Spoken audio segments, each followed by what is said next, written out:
The Secret Language, Chapter 13, The Visit. 6 more days till vacation, Victoria sang, as she ran upstairs one afternoon after classes. She put her books and Martha's in their room and turned to go out again. Mother Carey stood in the doorway with a piece of paper in her hand. She came in and sat down and drew Victoria to her.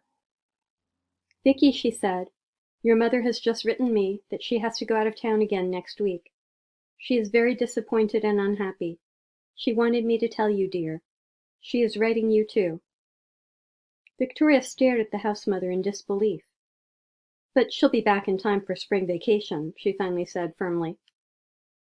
"No, dear, she won't be back in time. That is why she is so disappointed. I'm sorry, Vicky." Victoria continued to stare at the house mother. "But what'll I do?" Victoria said. Her voice rose. "What'll I do?" she cried, and then she burst into tears. Mother Carey put her arms around her. "I know how you feel, dear," she said, "but we can have a good time here, Vicky. Some of the other girls are going to spend their vacation here, you know, and we can all have a happy time together." "But I want to see my mother," Victoria wailed. She knew she was acting like a baby, but she couldn't help it. "I want to see my mother," she cried again. "And you will, darling," Mother Carey said. "Your mother wants me to tell you that as soon as she comes back from her trip, she's going to come up here to see you for a whole day. Now won't that be grand? Now isn't that something lovely to look forward to? Your mother is going to come and see you the very first Sunday after she gets back, and you'll have the whole day with her." Victoria tried to stop crying. "Will she really come?" she said. "Yes, Victoria, she will really come. Are you going outdoors now?" the house mother asked, standing up. "I have to meet Martha at our hut," Victoria said listlessly. "Well, wear your blue sweater, will you? It's a little cool today," Mother Carey said, "and even if it were not cool, I'd want you to wear that pretty blue sweater. Do you know why?" "No, why?" "Because it makes your eyes so blue," the house mother said. "It does?" Victoria asked with interest. "Yes, it certainly does. Now put it on and go meet Martha." They went downstairs together slowly. "You know, Vicky," Mother Carey said at the front door, "it is selfish of me, but I'm glad you'll be here with me. I know how much your mother will miss you, but I will love to have you here with me." "You will?" Victoria said. In spite of her disappointment about spring vacation, she was so pleased with what Mother Carey had said, she repeated the entire conversation to Martha. She repeated it several times. That spring vacation was not so unpleasant after all. The few girls who had not been able to go home at all sat at one big table in the dining room. There were no classes, of course, and the children played outside all day long. In the evenings, Mother Carey read out loud to them after supper. So the vacation passed quite happily for Victoria, and soon it was over. Martha came back, and life returned to normal. One morning, a letter came from Mrs. North saying she would arrive the following Saturday. "Martha," Victoria cried, waving the letter, "my mother's coming this Saturday, and she'll stay until late in the afternoon. And she says she wants to meet Mother Carey and everyone, and especially you." "Me? What'd she say?" "She says, wait a minute until I find the place. Here it is. She says, 'I'm especially eager to meet your little friend Martha.'" "Little friend," Martha repeated, and made a face. Victoria reread her mother's letter, and then she put it away in the drawer in which she kept every letter her mother had written her. It was wonderful to have her mother's visit to look forward to. But she wondered how her mother would like Martha. Victoria loved Martha. She hoped her mother would like her too. But she wasn't at all sure that she would. On Saturday, when Mrs. North stepped out of the taxi, Victoria, who had been waiting on the porch steps for an hour, hurled herself toward her mother, tripped on the steps, and fell on the gravel driveway. Mrs. North picked her up. "Darling, did you hurt yourself?" she cried, and tried to examine her daughter's knees. But Victoria pulled her inside the house, and introduced her to Mother Carey and to Mrs. Coburn, and also to two of the older girls who were reading downstairs.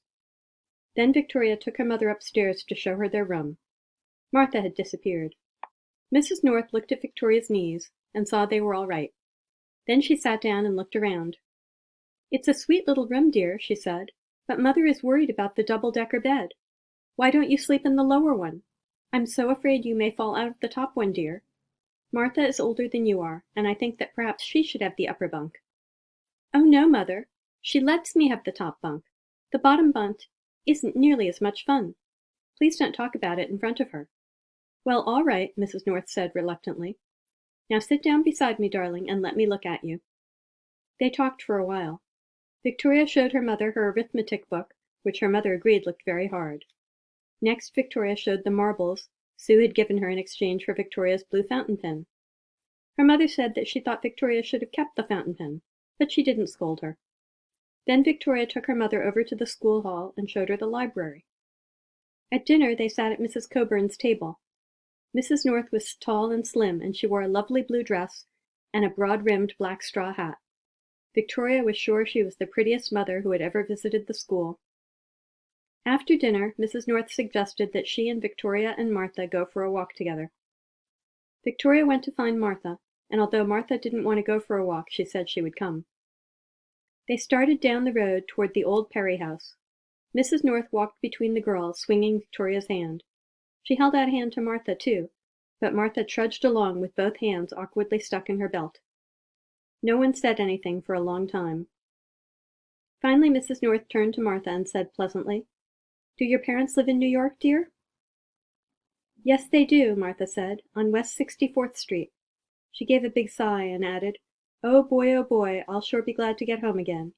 Boy, I'll sure be glad to get home from this place." Victoria was puzzled by the way Martha was talking.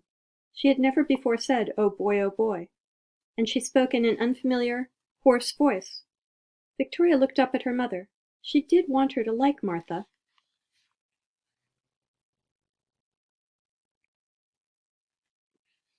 "What an odd house," Mrs. North said, looking at the old Perry place ahead of them, on the right.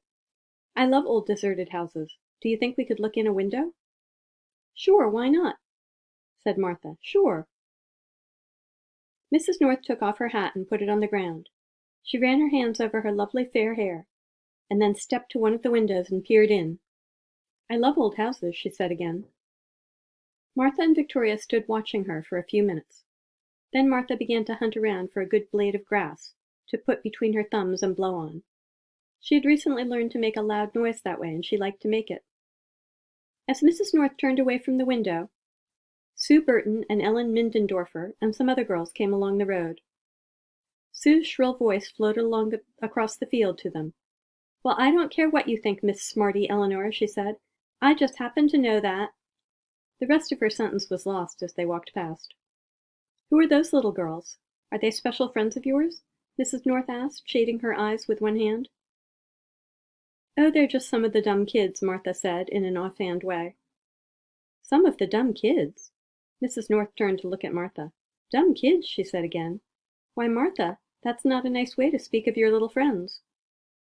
Martha stared back at Mrs. North, and because she was embarrassed, she scowled. "I didn't mean anything," she muttered. "I'm sorry." "I'm glad you didn't mean it, dear," Mrs. North said. Then she added, "Let's walk a little farther, shall we?" Later they slowly walked back to the school, and Martha told Mrs. North goodbye. Mrs. North was sweet to her, and said she was glad to have met her. Martha ducked her head a couple of times, grinned, abruptly shook hands with Mrs. North, and disappeared. Soon it was time for Mrs. North to leave. She held Victoria close and kissed her. "I miss you so much, Vicky," she whispered. "Some day you won't have to go to boarding school. Some day, darling, we will be together all the time, I promise." Then the taxi took her away. Victoria wandered out to the little wood in the back of the dormitory. She went to the hut, pulled the door open, and went in and sat down. It had been wonderful to see her mother again. But her mother hadn't liked the double-decker bed, or the swap of the fountain pen for the marbles. And worst of all, her mother hadn't liked Martha. She hadn't said so. She'd told Victoria that she thought Martha an interesting little girl. But Victoria could tell she hadn't liked her. It was too bad, because Martha was really the best roommate in the whole world. Victoria stared out of the three-cornered window of the hut at the pale green leaves of a birch tree. She sighed. She'd looked forward for a long time to her mother's visit, and now it was all over and she couldn't think of anything else lovely to look forward to. The visit was over, and her mother hadn't liked Martha. Victoria walked back to the dormitory and went slowly up to their room. "Hi," Martha said, looking up. She was kneeling by Victoria's bureau. Her voice sounded rather subdued. "You know what, Vicky? We haven't played that Ralmadil boarding school game in ages. Do you want to? Oh, yes, let's. Help me take the drawer out. They sat on the floor with the bureau drawer between them, and before the supper gong rang, they took the whole school into the city to a luncheon and a matinee. That night in bed after lights out, after the house mother had told them good night, Martha whispered, "Hey, Vicky, I'm sorry I was a dope in front of your mother." Victoria was surprised that Martha would say anything so nice. She turned over on her stomach and closed her eyes. "You weren't, Martha," she said. "You weren't a dope. Honest you weren't." After a minute she said, "Good night." "Good night," Martha said in a whisper.